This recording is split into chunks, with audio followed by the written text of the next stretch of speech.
Lagyan natin ng tomato sauce. 1 can lang maliit. Hello everyone! Luto tayo ng beef stew. Gamit tayo ng slow cooker. At ito ang beef stew meat.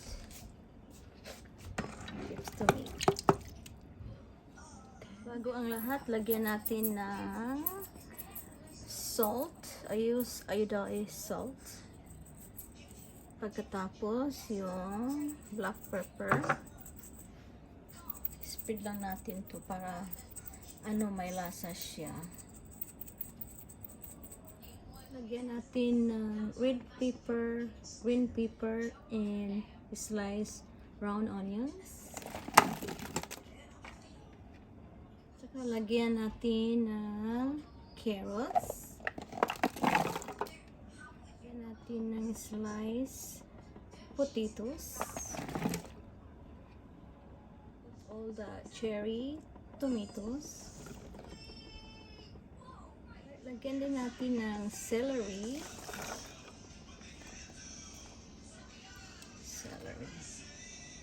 Alright, gonna mix this one.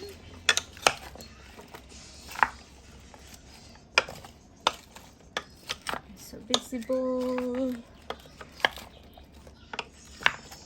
beef, and all the ingredients. Lagyan natin ng broth. So I only have chicken broth, so I use this. So, broth, 1 can. Lagyan natin ng tomato sauce. 1 can lang maliit. Okay guys, ihalo natin.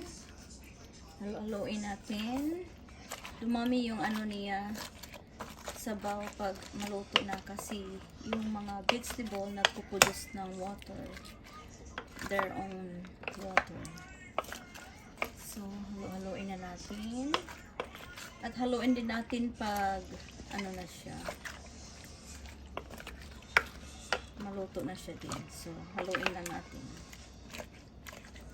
Okay, takpan na natin, and we need to wait 8 hours,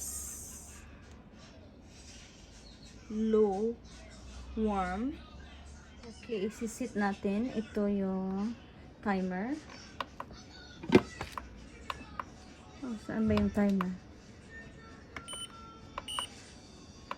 An hour, 32, to 33, 4, 5, 6, 7, 8. So we need to wait 8 hours. Okay guys, halfway cook. Lagyan natin ng beef stew seasoning mix.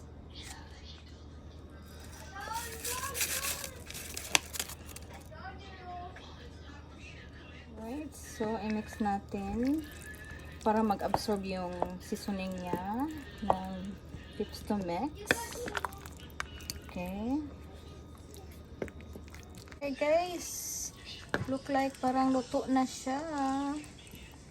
See, yung meat ay na siya, really tender. And some, luto na siya. Luto na ang beef stew natin. Madasarap daw ito pag tomorrow kainin. Luto na ang beef stew. So in 8 hours guys, ito na yung time niya. 31 minutes more. And siya, tapos na siya. Okay, ito na ang beef stew natin. Masarap siya, much more healthier.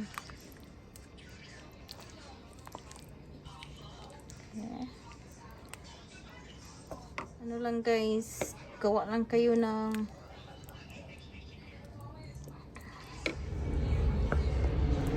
yung mga vegetable lang at saka meat. Kahayaan mo lang yung slow cooker mo kahit you came from to work. Then, ilib mo lang sa bahay niyo. At saka maano siya. Magtapos yan sa pagluluto.